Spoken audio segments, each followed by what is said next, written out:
तब भगवान ने मांगा, क्या कहा? युद्धम नो देहि राजेंद्र द्वंद्वशो यदि मन्यते। क्या कहा? द्वंद्वशो यदि मन्यसे युद्धार्थिनो वयम प्राप्ता राजन्या नान कांक्षिणः।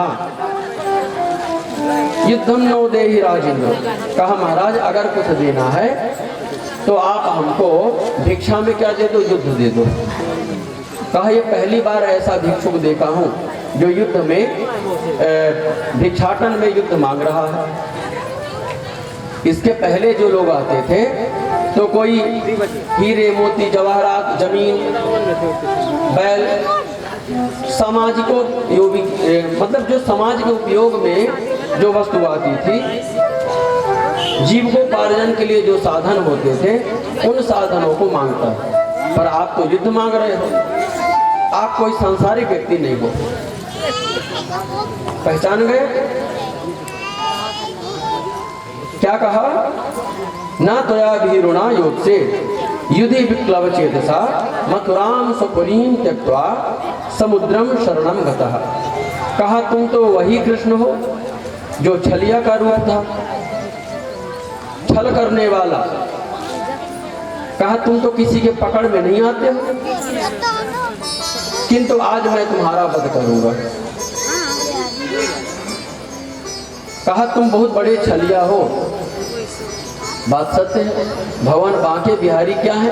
छलिया तो है ही। वृंदावन के जो रसिक संत हैं वो क्या कहते हैं कि छलिया है बांके बिहारी, ब्रजमंडल में जादू भरा है इसके मधुर मुस्काने में, कि चाल में चपलता है चंचलता चितवन में, मोहिनी मंत्र भरा इसके बंसी के बजाने में। भक्त सब सावधान रहो श्याम सुंदर से, दिल लेता लूट डाका डाल के खजाने में।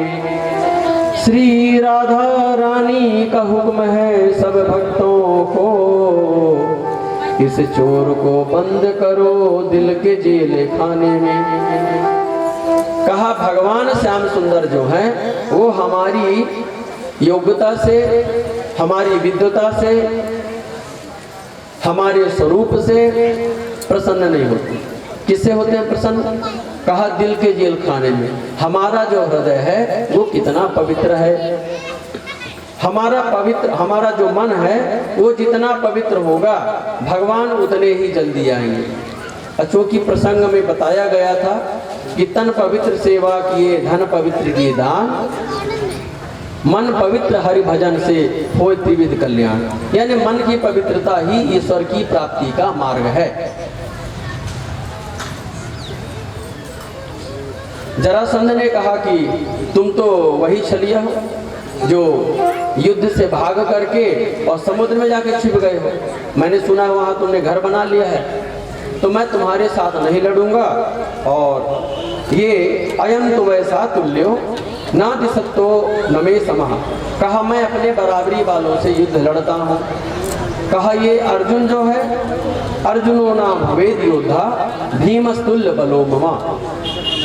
कहा जो अर्जुन है ये मेरे बल के जैसा नहीं है, जितना मेरा बल है तो मेरे समान बल नहीं है। भीम मेरे बराबर है, 10,000 हाथी का बल इसके भी और मेरे भी। अच्छा, तो इस प्रकार से जब निर्णय हो गया और युद्ध होने लगा, जब युद्ध होने लगा बहुत समय तक युद्ध हुआ, कोई नहीं जीता। भीमसेन क्या करते, एक पैर में अपना पैर रखते और दूसरे पैर को उठा देते, तो 2 टुकड़े कर देते और फेंक दिया और जय जयकार करने लगे। तब तक देखा वो टुकड़ा धीरे धीरे आकर के फिर मिल गया, फिर उसको अलग किया, फेंक दिया, थोड़ी दूर फेंक दिया, फिर वो टुकड़े जो है आपस में फिर मिल गए। भीमसेन बड़े परेशान हो गए।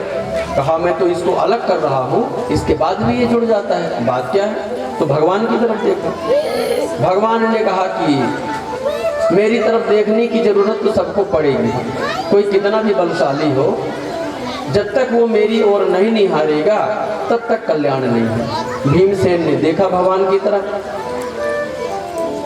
भगवान ने एक छोटा सा तिनका उठाया और उसको अलग किया और विपरीत दिशा में फेंक दिया, उत्तर का दक्षिण, दक्षिण का उत्तर।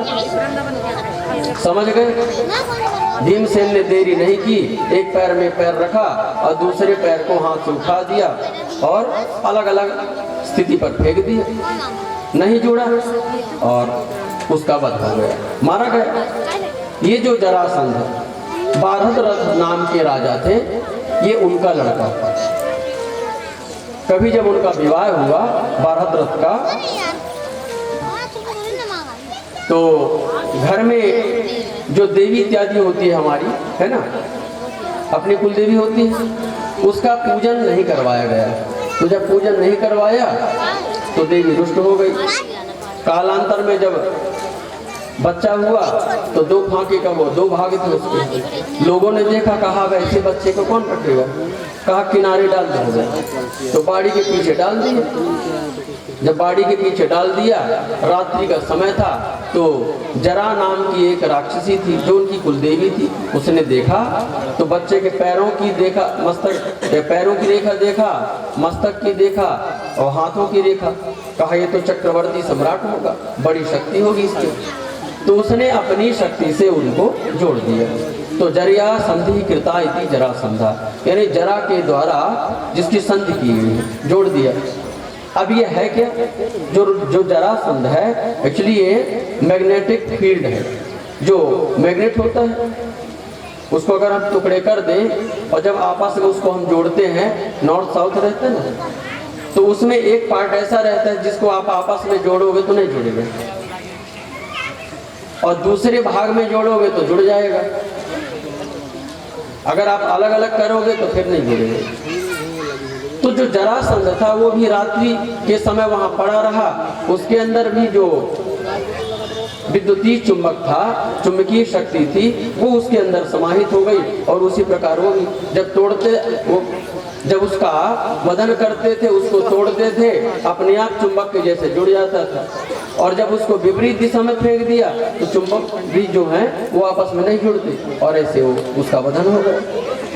तो इस प्रकार से जब यहाँ पर प्रसंग हुआ, इसका वध हो गया, जितने राजा थे सबको छुड़ा लिया गया, सबका क्षौर कर्म इत्यादि करवाया गया और कहा कि आप लोग आज से अपने राज्य